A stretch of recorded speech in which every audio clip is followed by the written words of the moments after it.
Before we get started, a word of warning. This story contains graphic details relating to some of the most depraved acts known to humankind: cannibalism, necrophilia, Satanism, and of course, homicide. But if you think you can stomach it, let's dive in to the case of Nico Claux, the vampire of Paris. Before we get started, we would like to send our thoughts and prayers to the loved ones of Thierry Bissonnier, who fell victim to the abominable actions described in this case.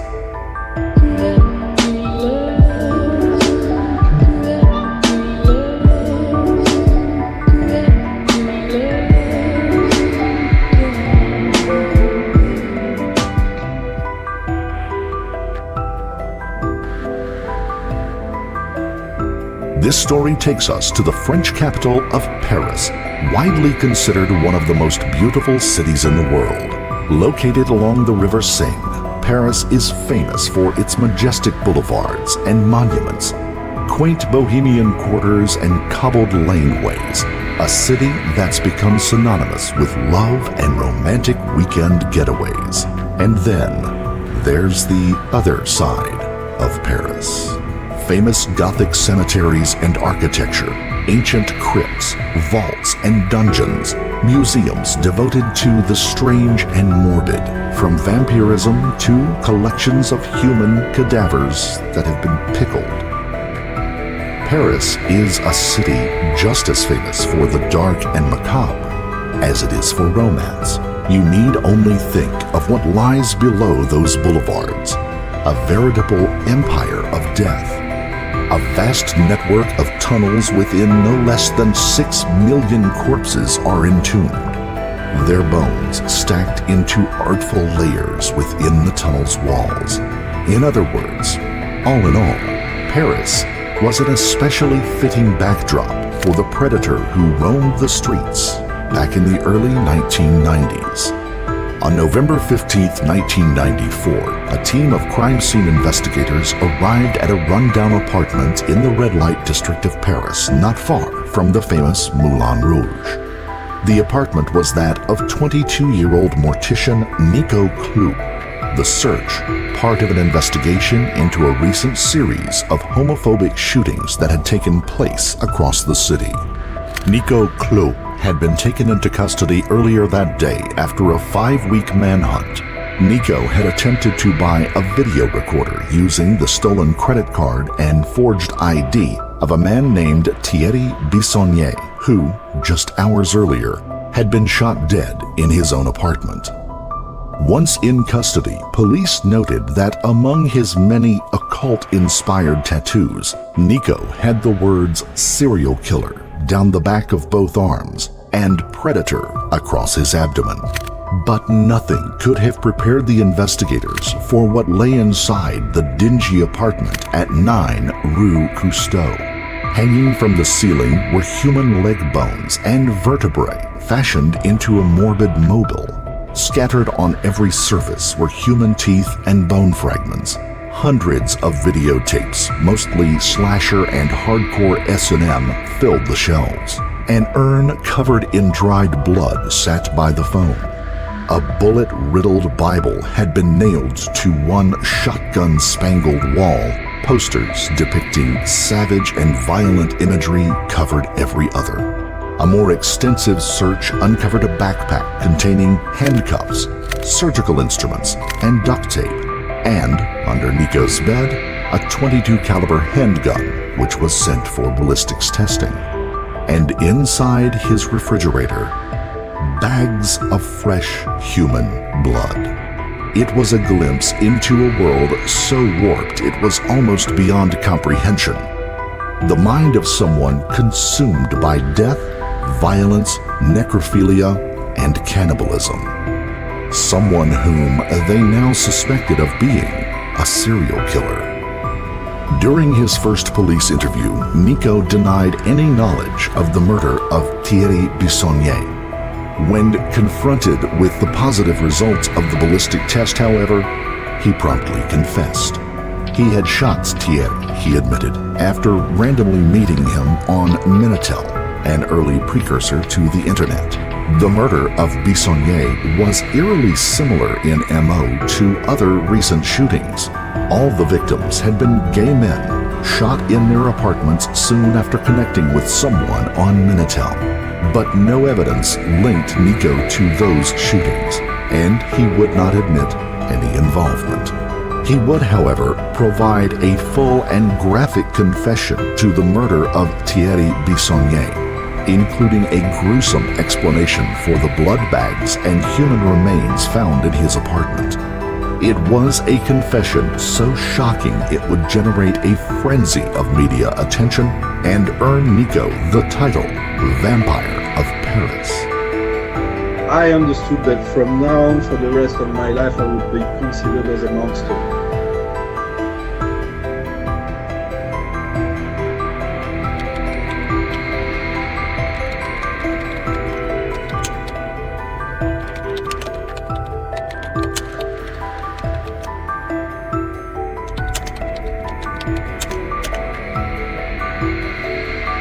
Nico Claux was born on March 22, 1972 in Cameroon, Africa, to French parents. Nico's father was a computer technician whose job required the family to regularly relocate to foreign countries. By the time Nico was 6, he had lived in Africa, England, Switzerland, and France.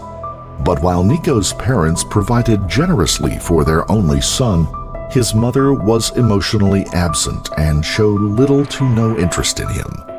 His father was mostly away on business. Frequent moves made it hard for the naturally introverted Nico to make friends. Nico withdrew into himself and grew emotionally cold and indifferent. I've always felt like an outsider. And I never really understood what the dynamics of what was going on around in terms of human interactions. And I never fit in. Then, when Nico was 10 years old, came the moment that would direct the course of the rest of Nico's life. Nico had persuaded his grandfather to play a game of badminton with him. But during the game, his grandfather had suddenly suffered a stroke and dropped dead right in front of the horrified child.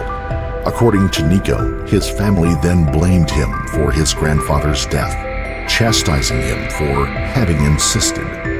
Surprisingly, though, this wasn't Nico's defining moment. That moment was simply Nico's first exposure to death itself. Of course, I felt, grief because I really liked him, but I was very intrigued and fascinated by the wake.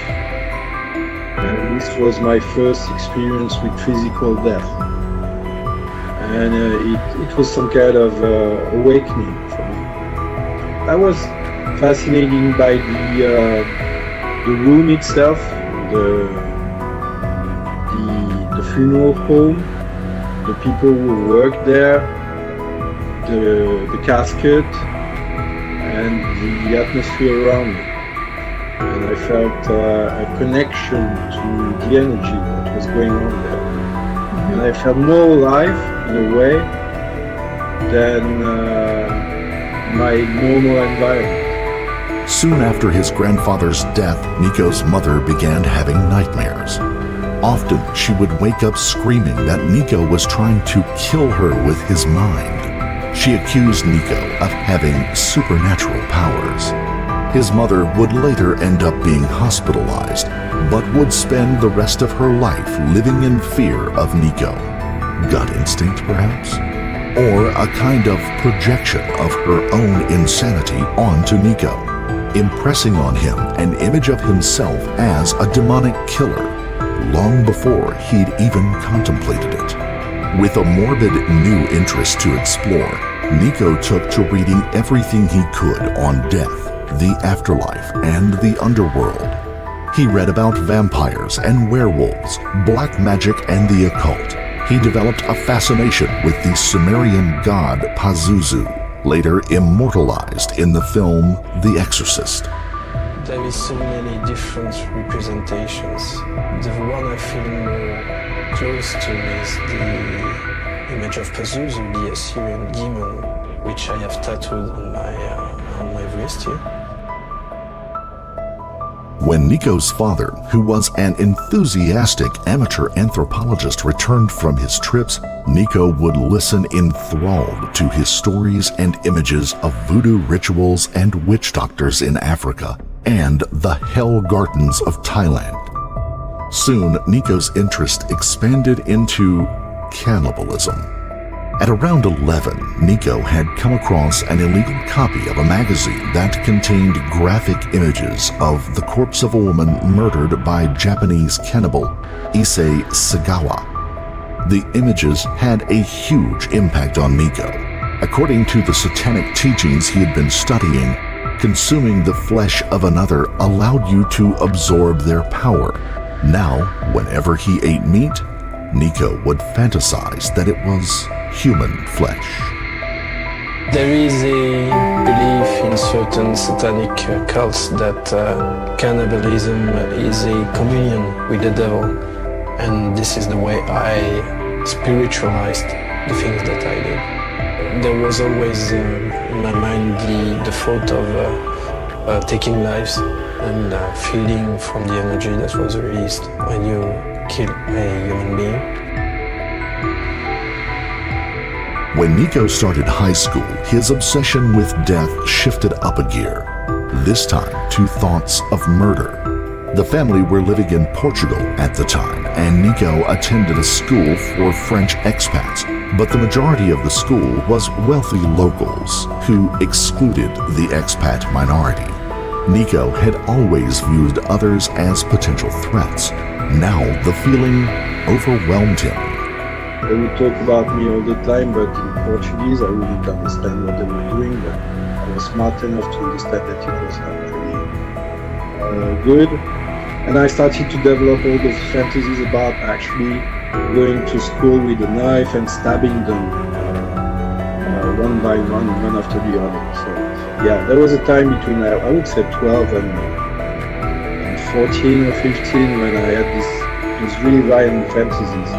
And those obsessive thoughts about hurting them. I would wake up in the morning and think about it. I would see them and think about it. I would, leave school and think about it on the way back home. And when I was home and reading true crimes, I would think about ways of doing it. His murderous fantasies became graphic and detailed.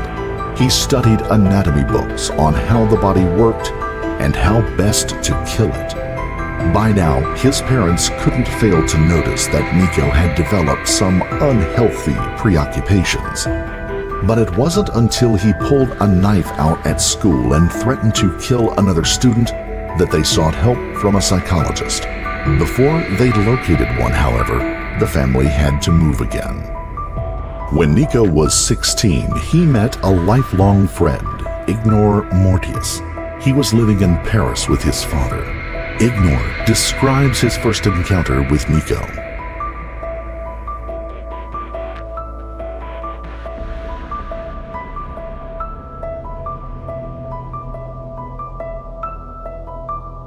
But Nico's preoccupations were now radically different to everyone he knew, and his sense of being disconnected from the human race stronger than ever. Later, when corresponding from prison, he would write, "When I see people, I see complete aliens. I cannot understand their craving for social success, family, and love. I do not have the same primal needs." Nico took to wandering alone through the elaborate crypts and tombs of Paris cemeteries. Here, surrounded by death, he felt alive. Between the age of 16 to 21, I would spend all my free time. I would even skip school, ditch school to go to graveyards. So, because this is the only place where I felt, in peace with myself in a way. And they were my territory. there was also this idea of owning the place. But soon he wanted more. He wanted access to the coffins and the bodies. From Poissy prison in 1999, he wrote to Sandra London of his interest in human corpses. Later, in 2006, he had edited his description of his own necrophilia to exclude sexual desire or interest in post-mortem sex. I have an attraction to dead bodies which is not sexual. It's purely aesthetic. I like the way they look, I like the texture of the skin. In our interview with him, he denied any sexual interest in dead bodies. At any rate, after months of studying lockpicking, Nico found ways of breaking into the crypts. Once inside, he reveled in the dark and dank, the smell of death. It was an intensely spiritual experience, he said. He was breaking the last chain linking him to the rest of humanity. This is an abbreviated version of the confession he gave French authorities about his first experience with a corpse. After violating his first grave, Nico spent his time searching for new ones to desecrate. Once inside a crypt, he would often spend whole nights with the bodies, performing satanic rituals or meditating. And he began to collect souvenirs. First, he stored them at his parents', later at his apartment on Rue Cousteau. It was a pastime he would continue right up until his arrest. If there was skulls, I would get the skulls. If there was anything that I could get and put in my backpack, I would bring it home. So I was still living at my parents' back then, but they had this basement that they would never use. So I put everything in there on the lock. So I had plenty of skulls and human remains in several bags, trash bags. Sometimes I would get them out of the trash bags and just hold the skulls or place them on an altar. I had a makeshift altar. At 18, Nico began going to goth clubs and death metal gigs. But even there, he felt like an outsider. His girlfriend shared some of his fantasies, but was overwhelmed if he mentioned his darker ones. The people I would walk by in the street or taking the subway, they were like ghosts to me. They weren't even real. I couldn't even imagine that they were actual human beings. In 1992, at the age of 20, Nico joined the military for a short spell, working as a gunsmith, where he stole several weapons. The following year, he attended university, studying, ironically, psychology. At the university campus was a tall tower that reminded him of the mass shooting committed by Charles Whitman from a university clock tower in 1966. Nico made it his goal to do the same. Over the coming year, he would make plans to do so. It was not only the fact of actually hurting people, but taking more or less their souls. So I had this spiritual idea, spiritual motivation. Drinking blood was taking the energy from people, feeding on the energy, and killing them eventually would be the ultimate way of feeding on their energy because you'll actually take it. In 1993, Nico finally found a job that would bring him in close proximity to death. He became a morgue attendant at St. Joseph Hospital. Nico's duties involved helping to conduct autopsies and stitching up corpses. Often, after the autopsy, Nico would be left alone, suturing a cadaver. Nico could now indulge his cravings he'd had since childhood. He took to procuring small strips of muscle from the corpses, sometimes eating them raw, other times taking them home to cook. When I started to work in the morgue and I started to attend autopsies, I was in contact with raw human meat, so sometimes I would swallow meat from the person. and after I would sometimes bring it home and cook it. There is a belief in certain satanic cults that cannibalism is a communion with the devil, and this is the way I spiritualized the things that I do. In his confession to French authorities, Nico also described having sex with corpses. In prison, he wrote several times of post-mortem sex. He has since claimed that the statements are false. Nico had another job at St. Joseph Hospital. It involved delivering blood bags from the hospital's blood bank to the surgery room and returning unused blood bags. Nico devised a way of taking unused blood bags home without being detected and began to indulge another lifelong fantasy, consuming human blood, which he drank on its own or mixed with human ashes or a protein powder. I enjoyed the taste. I enjoyed the rush that I would get from it. It was my way of feeling kind of high, maybe. So I got hooked on that. There was one downside to his new job. His 3 colleagues, his co-workers, were a tight clique who had worked together for several years. Once again, Nico felt like the outsider. Worse still, his co-workers didn't seem to appreciate the privilege it was to work with the dead. Nico decided to kill all 3 and began making plans of how to do so. For me, it was definitely a way to cut the umbilical cord that had still attached me to mankind, in a way. I had this theory back then that humanity needed predators. Nature's response to that was to create people like me who acted as predators of the human race. When one of his colleagues invited him to his place for a drink, Nico brought a penknife. I went to his place and he was talking about work. I decided that, I had to find a way to get rid of him. Nico decided he would try again, and this time kill all 3. He would then conclude his criminal spiral with a mass shooting from the university campus tower. First, though, Nico wanted to do some target practice with the new gun he bought. On the morning of October 4th, 1994, Nico went looking for a victim. His girlfriend at the time was a dominatrix sex worker who contacted her clients via Minitel. The messaging system was mostly used for sex services. If used at a public library, there was no way to trace the interaction.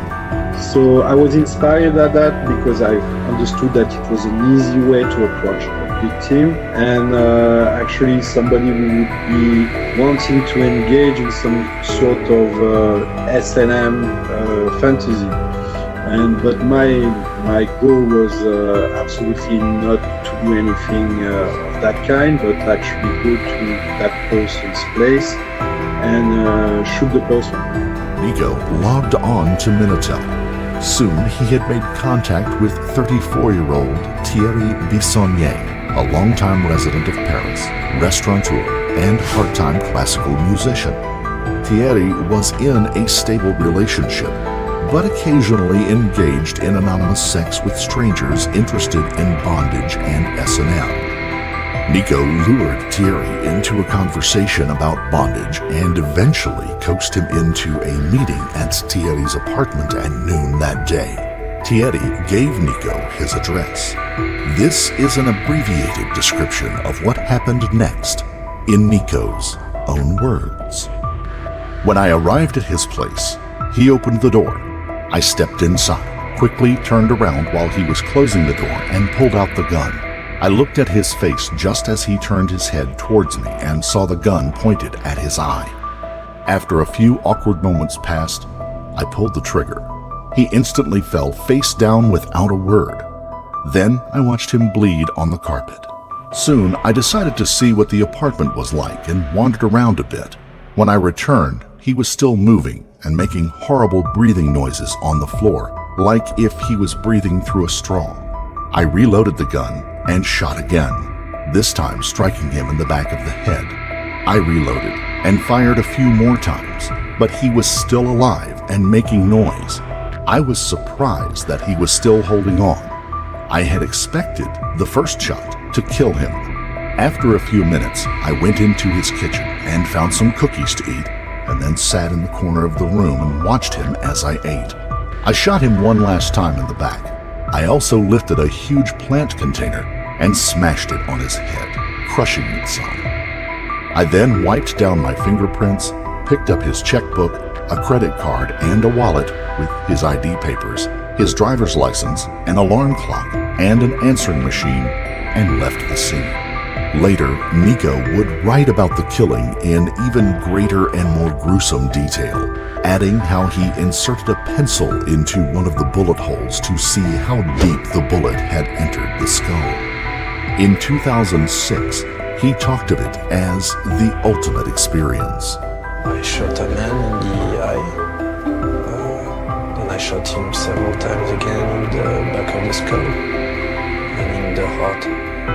It lasted 30 minutes maybe. It was the ultimate experience for me, taking a life and feeding from the life.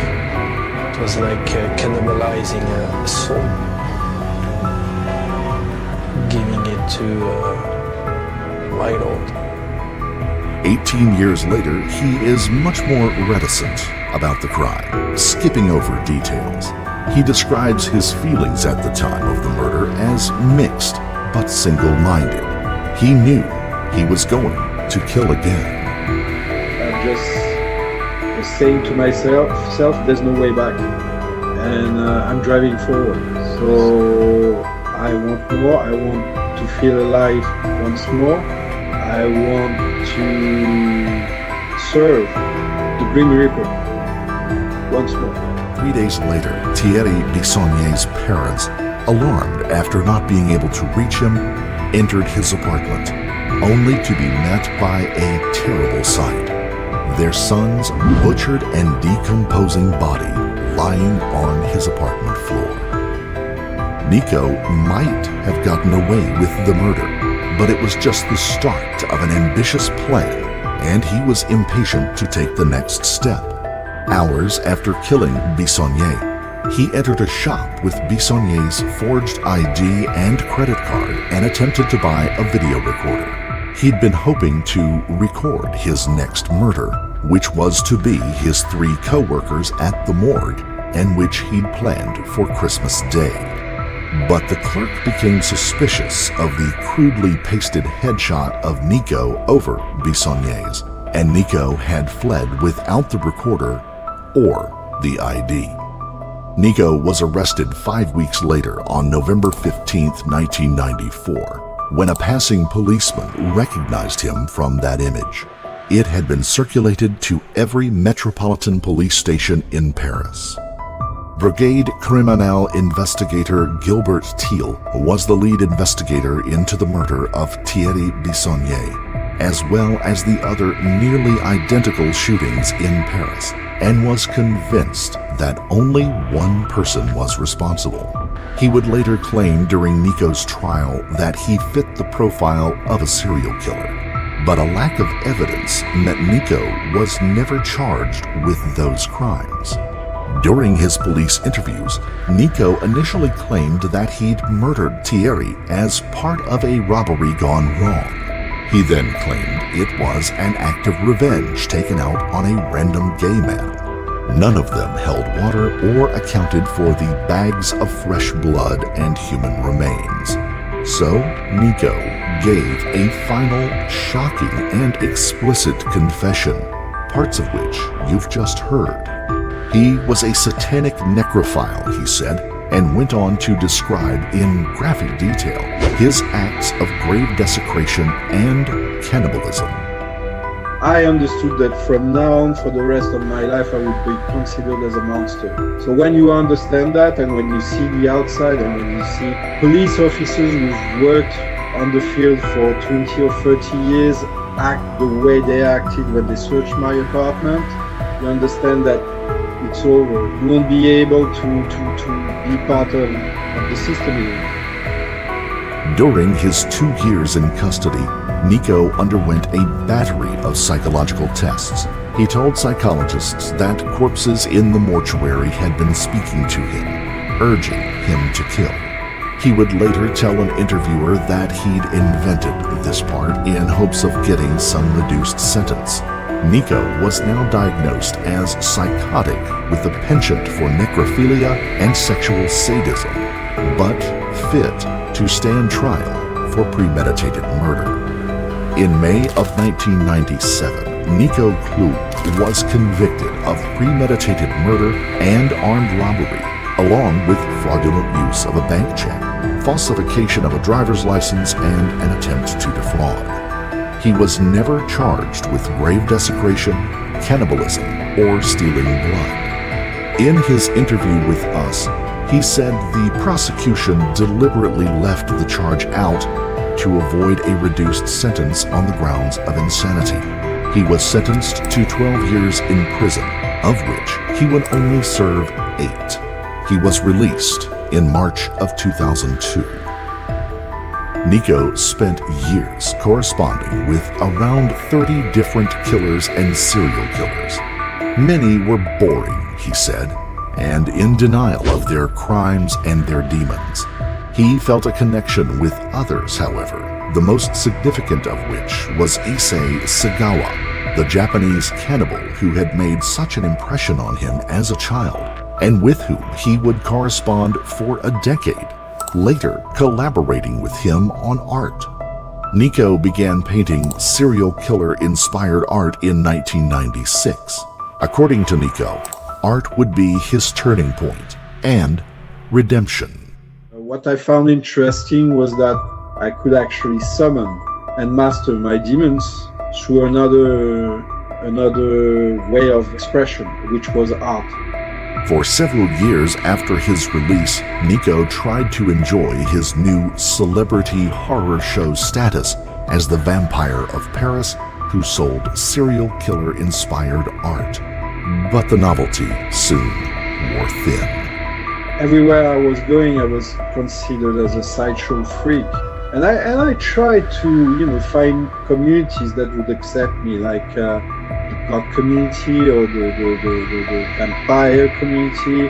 And each time they would say that I would give their community a bad name. So even in those more or less different communities, I was considered as an outcast. Nico decided to change his name and start over, moving away and taking multiple jobs in different morgues. But his infamy followed him, and he was fired repeatedly. So he reinvented himself once more, this time as himself, the reformed Satanist and killer. He knew he'd never kill again, he says, because he wasn't tempted. It wasn't for moral reasons. It was because he got more pleasure from channeling his obsessions and demons into other outlets, like art, painted partly with his own blood. And then there's his writing.